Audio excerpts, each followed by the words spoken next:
So it's video number 7 in the schedule. Now it's case control studies, and we're going to get right into it. We're going to set it up. Before I describe what the case control study is, I'm going to describe the problem it solves.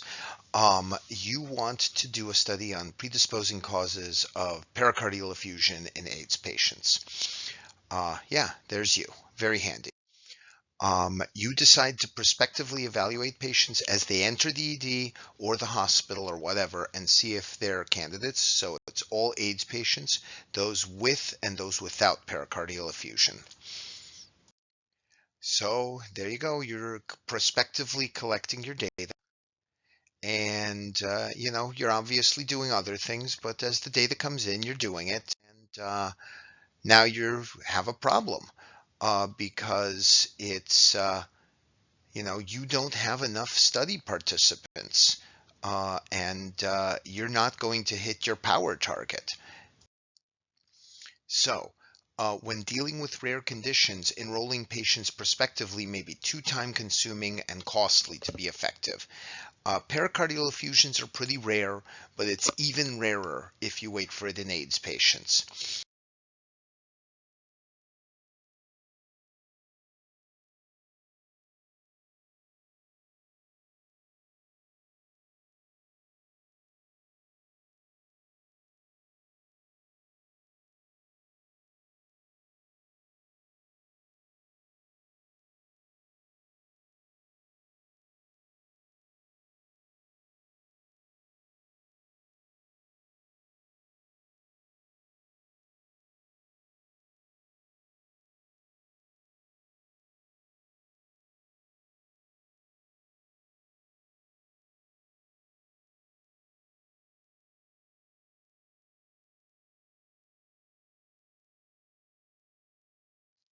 So what's going on with all this?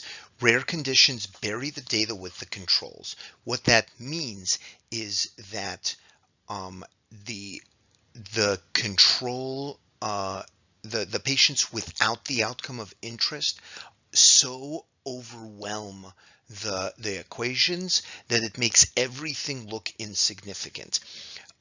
More importantly, when you get numbers that are this low, it um, you're really operating at the edges, and sampling errors, even tiny sampling errors, can really exaggerate the kinds of data you do get and the kinds of data that gets lost by the sampling methodology.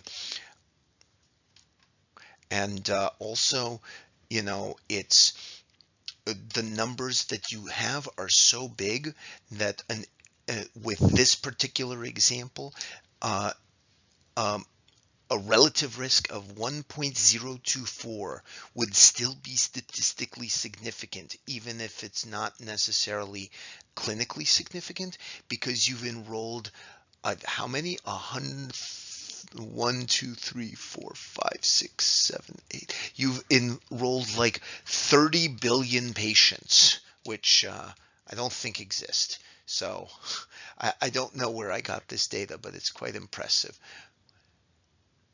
No, sorry, 305 million. We got 305 million patients here. And, when you put 305 million into frequentist statistics, everything you get will be statistically significant. So case control studies are a good way to handle this problem. It's good for when the outcome of interest is rare.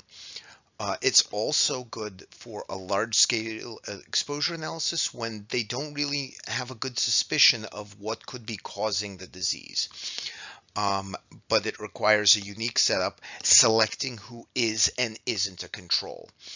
And they're very important methodological pitfalls you need to be aware of when evaluating, when you're reading the study, also when you're formulating it, how do you overcome the pitfalls, but also when you're just reading it from a journal, how can you apply it to clinical practice? And also, RCTs and cohort studies are analyzed very similarly, but case control studies are analyzed totally differently. So just a refresher, cohort studies, you group patients based on the on the exposure of interest, and you measure the outcomes that occur, and it can either be prospective or retrospective. Case controls operate completely backwards. You sort patients based on the outcome of interest, and then you measure the rates of the exposure of interest. And it can obviously only be retrospective because you start with the outcome. So what makes them so great? You've got the outcomes. You don't have to wait. You don't have to worry about hitting enrollment targets. You take a group of patients already diagnosed with something rare, such as at a tertiary referral center, and you match each patient with a control, a similar patient, except that patient does not have the outcome of interest. And then you test both groups for the exposure of interest. So here's a little bit about matching controls. Uh, you're you're trying to find liver cancer in what are the risk factors for liver cancer. So here's case patient 13, 45-year-old white male, uninsured trucker who has liver cancer. So you want the other patient to also be a 45-year-old white male, uninsured trucker who happens to not have liver cancer. And then you can do double and triple matching. You can get 3 controls for every case, and that way you can find other exposures that could potentially contribute to liver cancer. Also, because we know alcoholism is a risk factor for liver cancer, we want to search for other risks, we can make all of them alcoholics. So here's a case control study that's clearly delineated. This is a case control study. And basically they found people, young men essentially, who died. Probably not young men, but I'm guessing the disproportionately it was men. And they matched them with gender and age controls who didn't die, and then they looked back and saw who had increased healthcare utilization. And you can file this was probably initially submitted to the Journal of NODA, but yes, homeless patients have increasing need for food, shelter, and safety. And I'm glad there's a case control study that proves it. I think this is one of the rare occasions where we do not need further research on this topic. Now, I pulled a sneaky on you, or specifically the researchers pulled a sneaky on you, because in this abstract, they do not say that this is a case control study, but there's a little bit of a hidden thing in there that says, whoopsie, this is a case control study. To determine which clinical variables would predict airway respiratory adverse events. So what they're actually doing is they're comparing patients who have had an adverse airway and respiratory event to patients who didn't have an adverse airway and respiratory event, and then tried to tease out which inputs could have were statistically associated with that, could have contributed to that. That is a textbook case control study, and they have not mentioned it. So there's some important pitfalls specifically that happen with case control studies: selection bias, recall bias, inadvertent matching. You can't calculate risks, and calculation that you can provide will just by design exaggerate the difference. I'm going to go all into all of this. So selection bias, if you're a 45-year-old uninsured trucker with liver cancer, you're going to be following up a lot. You're going to be in the cancer center, you're going to be staged, you're going to get chemo, you're going to get surgery. You are generating a lot of data in the system. An equivalent control is very unlikely to be generating data in the healthcare system, because that freight is not going to haul itself. They've got to be out there across the country, moving the things we need. They're not generating a lot of data. So when you get a control patient who's generating a lot of data, they're probably managing their other comorbidities as well, and they're probably going to have better outcomes. This is going to artificially inflate the differences between cases and controls. Also important is recall bias.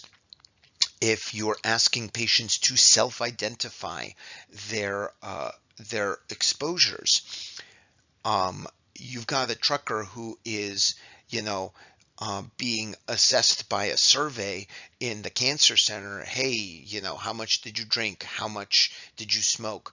They're probably more likely to even be surveyed, let alone answer those questions. They are probably not going to demur from those questions, as opposed to the control patient, who, even if they're administered that survey, probably are not motivated to answer truthfully, or even, quite frankly, remember how much they've drank or how much they smoke or whatever else is being measured. And it's not that they're being deceptive, is that just not motivated to engage with that survey the same way a cancer patient is going to be. So this is really important, and really skews the kind of data you can possibly get. Inadvertent matching, if you accidentally match a risk factor of interest and weren't aware that it was a, a strong predictor of outcome, you might disappear that effect, and there's no way to recover that in the subsequent analysis. So that's really important, to not overmatch. You only want to match patients for things that are for risks that are already well established. So you cannot calculate actual numerical risk with case control. You can't just plug the numbers, and the reason you can't is because you are artificially inflating the amount of cases by design.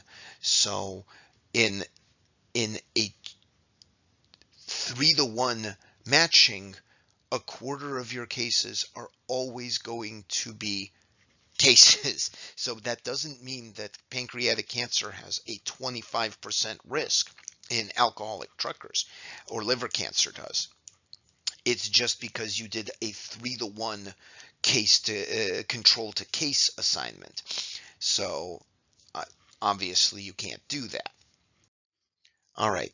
If you have any questions and you're taking the course, don't hesitate to email me.